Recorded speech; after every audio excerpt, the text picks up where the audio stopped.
Video ही बंद हो गई यार. So I am going to put charger, plug-in charger, not put charger. Okay, that's wrong sentence. So let's do this. Let's do this. That then when I'm going to charge हो गया.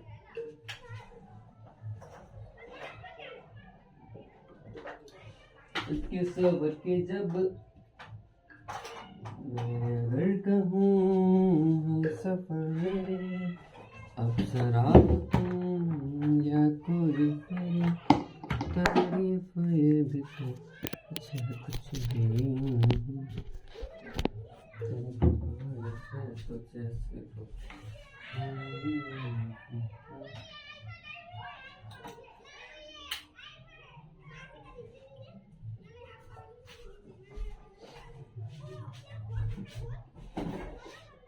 okay, now my phone is charging or not?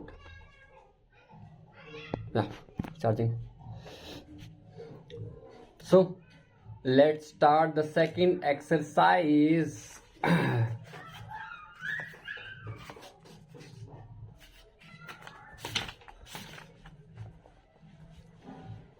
An idea to prevent hacking of ideas.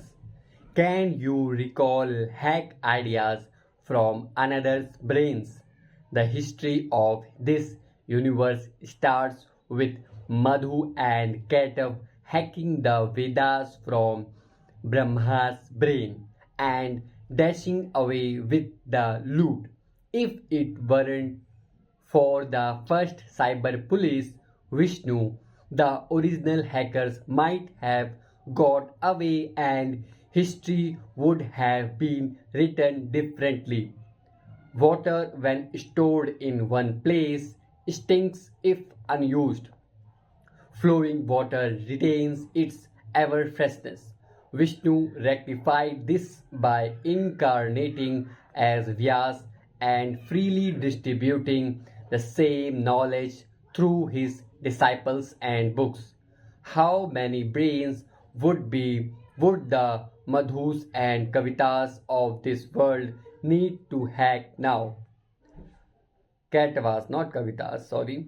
Whether it is Vyas or Tukaram or Purandar Das or Tulsi Das, each tried to not just acquire knowledge but to distribute knowledge in allowing their knowledge to flow. They ensured it remained ever fresh in millions of hearts. One cannot claim pro, pro proprietorship over ideas. Inspirational ideas are never convinced by force, they are received by grace. Rather than trying to store knowledge or ideas for personal aggrandizement, one should distribute them for communal enhancement. Knowledge, creativity, intelligence are gifts of grace. They should not be kept restricted but allowed to be shared with others. This sharing keeps knowledge fresh and fragrant, whereas stored knowledge becomes stagnant and stale. Our aim should be to distribute knowledge wholeheartedly for boosting community upliftment. Sorry, I forgot to use the exercise in the middle of the chapter, but I will take care of this time. Is a broad chest and slim waist the right figure? Getting into the right shape takes so much effort. Probably the only thing tougher than getting into the right shape is staying in the right shape. While one would agree that a broad chest and slim waistline is the right shape for the body, one remains clueless as to that what would be the best shape for the mind. The scintillating story of Sabri Muni's mistake from the Bhagavad Puran gives us a hint of the right shape for the mind. Deciding to stay away from the distracting world, He sat at the bottom of a lake and performed austerities by taking charge of his senses. His mind had a broad chest pumped up with pride of being the controller, but the waistline of his mind was slim owing to a lack of loving relationship with friends and peers. He preferred isolation to company. He was uncomfortable with anyone advising him or correcting him or even entering his zone of control. Though he had left everything in the world in pursuit of higher things, he had quietly retained his pride. That pride subtly convinced him that he was the undisputed controller of the lake he was meditating in. Naturally, that meant that all the fishes living in that lake were his dependent subordinates. The problem emerged when Garud, the king of the eagles, entered the lake searching for fish.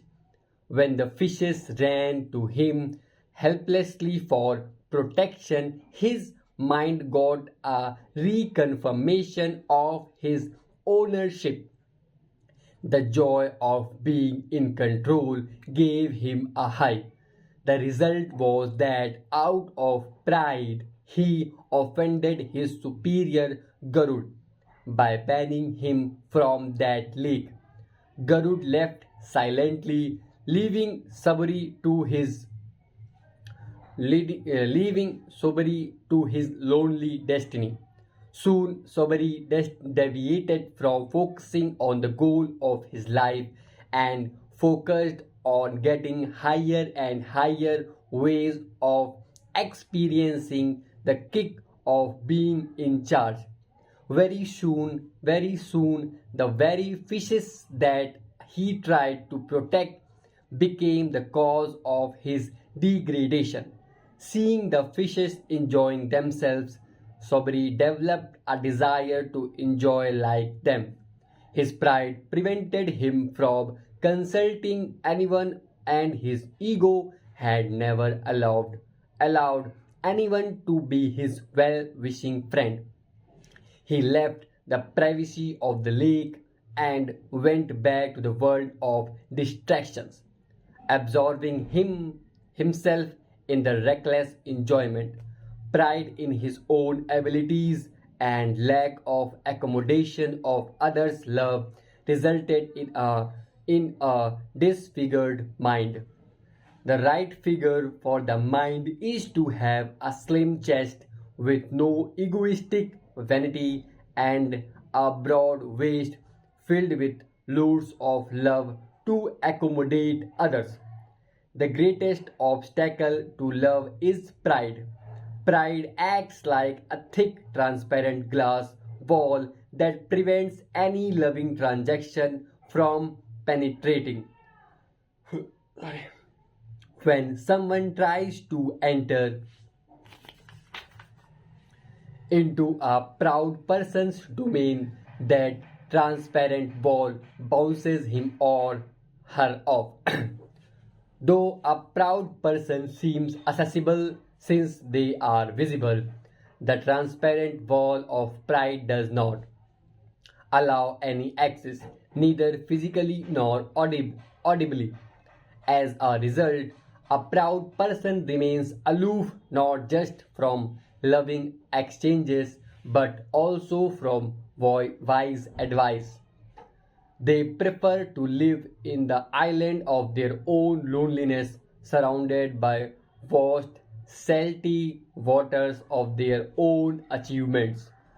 The symptom of a proud person is that he baths in the shower of self glorification while viciously spraying others with the hosepipe of criticism. The only way they feel they can be under a permanent spotlight of fame is through self assurance that no one is as good as they are. Therefore, they auto degrade others to preserve their cherished limelight. Proud people are fanatically convinced that they deserve what they desire. Naturally, they act like a proud bull that cannot accommodate anyone that even faintly seems like competition because they are in love with themselves so seriously they have neither time nor any capacity to love anyone else. The combination of self love and auto degradation of others makes a proud person lonely. Loneliness is the byproduct of pride. Every balloon has an inflation limit defined by its stretch capacity and its proximity to a pin. Similarly, every arrogant person has a pride limit of his ego, which is determined by time factor and proximity to a pride buster. When the pride limit is reached, a pride buster is triggered. A busted ego is often called an embarrassment. Pride ends in embarrassment, too awkward to declare to the world. Should humility develop by such humiliation only? Can it not develop by realization based on knowledge and guidance? Yes, it can, provided one is ready to place down the heavy baggage of pride and share the weight of wisdom from others' heads. While pride pushes away others, humility pulls in others. While pride brings in loneliness, humility brings in guidance. While pride brings in embarrassments, humility brings in acceptance. The workout for the body is to push against heavy weights. Similarly, the work in for the mind is to push against the heavy weight of thinking I don't need anyone and pull in positive love.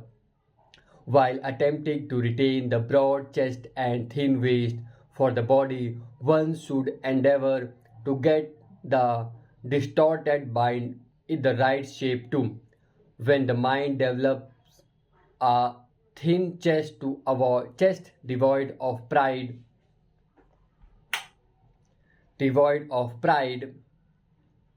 and a broad waist that is filled with love, then it has fallen into perfect shape rather than proudly exhibiting one's impressive body shape.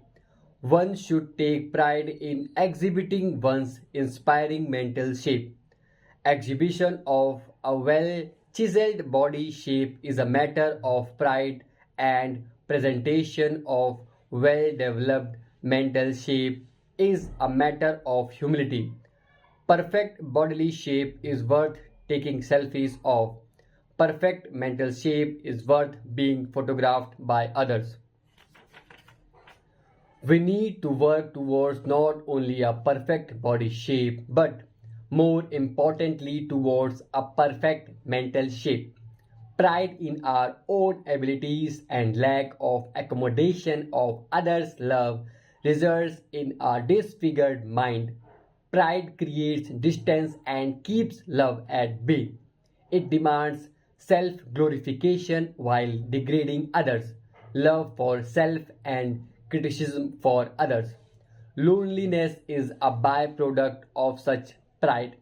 Replacing pride with humility eliminates the loneliness and the embarrassment if one is ready to share wisdom and guidance from others.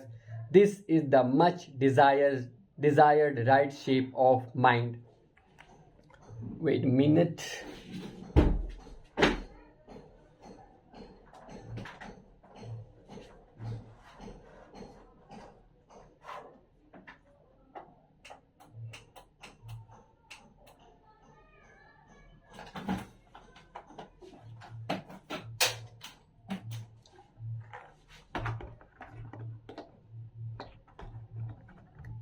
It's lazy.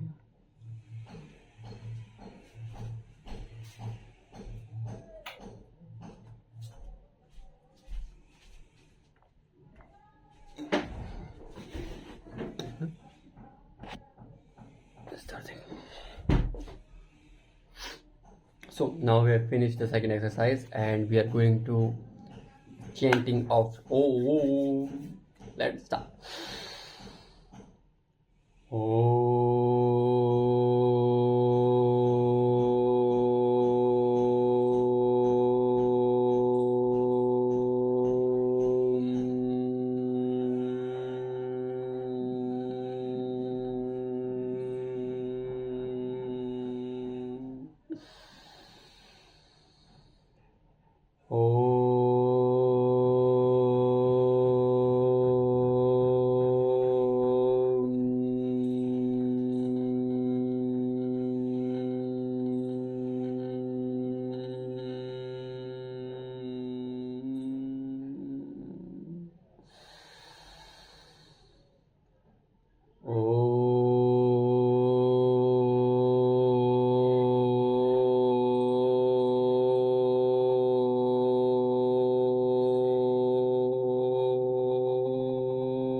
Now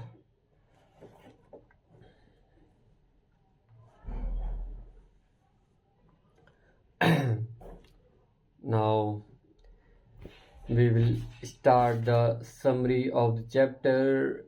An idea to prevent hacking of ideas, and is a broad chest and slim waist the right figure. Chapter number 22 and 23. So in the first chapter which we have read today is about an idea to prevent hacking of ideas. In this chapter we talked about that whenever we are learning something, and whenever we have learned something, if we are not using it, or if we are not giving it to someone else, means we are not applying it in our life or teaching it to someone else, then the stagnant knowledge in ourselves is like the water stored uh, in a drum or anything. A water stored in anything, if the water is stored in anything and it is stagnant at some point, then it will get rot, or the word for it is, I don't know where the word is.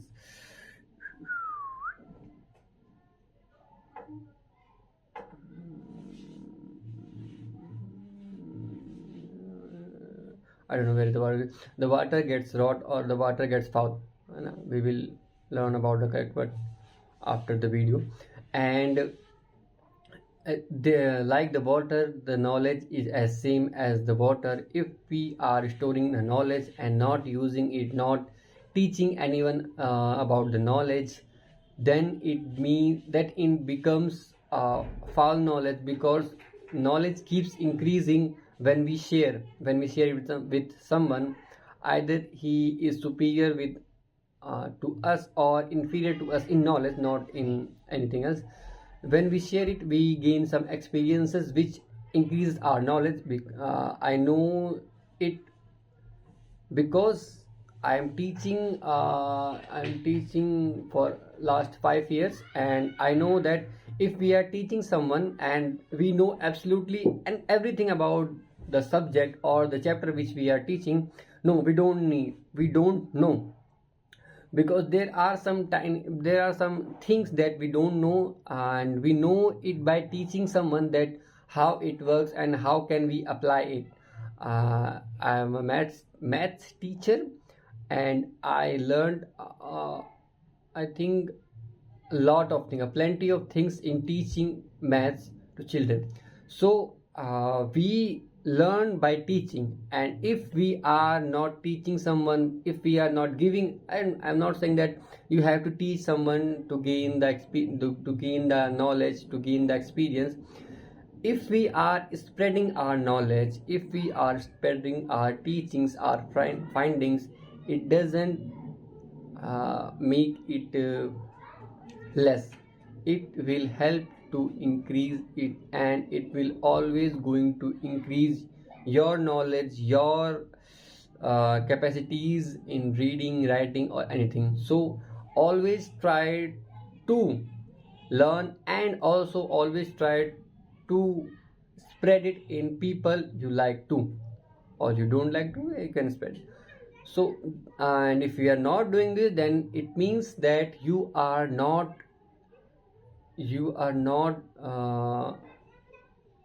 going with the flow, or you are not with the world, because not because,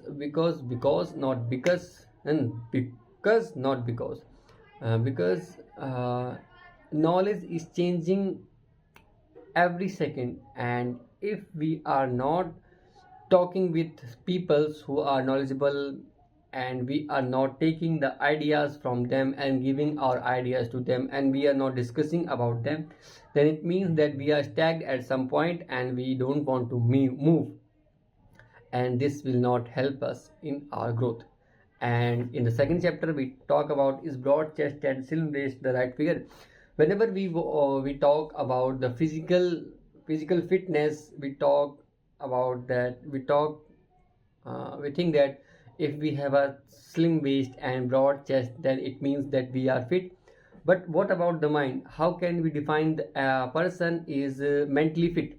how can we say that if he has a broad chest, we cannot find a chest and waist in the mind, and we can see a physically a person's body and say that he is in the right figure, he in the right state of physicality, but we can't see a person's brain or a person's mentality by just seeing a person.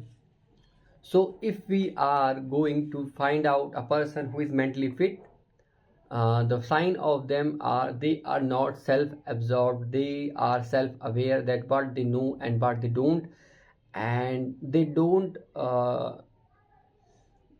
retract themselves from the reality and place themselves in the place where they are not being found by anyone, and they can be self presumptuous so much. I don't know what I'm saying.